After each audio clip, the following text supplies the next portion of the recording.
So here's a pretty good generalization. Jews are pretty funny. Presbyterians, not so much.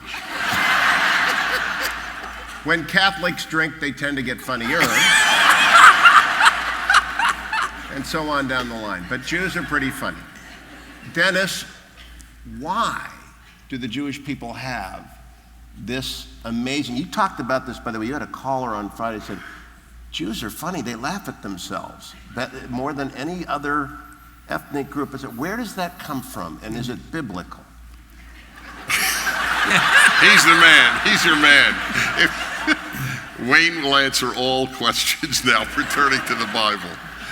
I don't know if it's biblical. I'll tell you what I think, and it's actually I have a serious answer to the question. It is a serious question. I think that suffering, if you can endure it and prevail, makes you funny. And the truth is that in the last 2,000 years, or if you will, 1,500 years, well, Protestants are only here 500, but so in the last 500 years, Jews have suffered more than Protestants, okay? So I think that that's a very big factor. You develop a certain Woody Allen-esque view of life that that he has, and it's typical, even though he's not a believer and so on. Nevertheless, he typifies in many ways Jews and our outlook on life. And so you do develop this humor, otherwise you can't survive. I mean, as I say on my show, the absurd keeps me sane.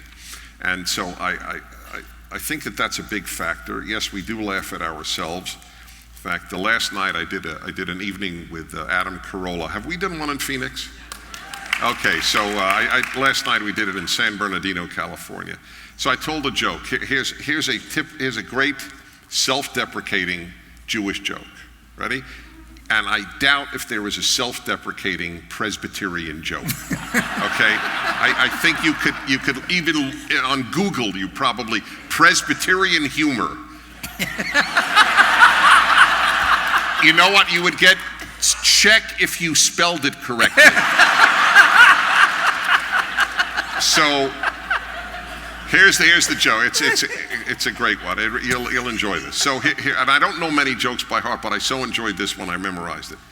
So a Catholic priest, so the Protestant minister gets a haircut, and he gets ready to pay, and the barber says, "You're a man of the cloth, pastor. No need to pay." The pastor thanks him profusely, comes back the next week with a lovely little leather Bible. Next week, Catholic priest comes in for a haircut. Haircut's over, gets ready to pay. The barber says, "Oh, Father, you're a man of the cloth. No need to pay." The priest comes back the next week with a lovely crucifix. Next week, a rabbi comes in, gets the haircut, gets ready to pay. The barber says, "No need to pay, Rabbi, you're a man of the cloth." The rabbi thanks him profusely and returns the next week with another rabbi.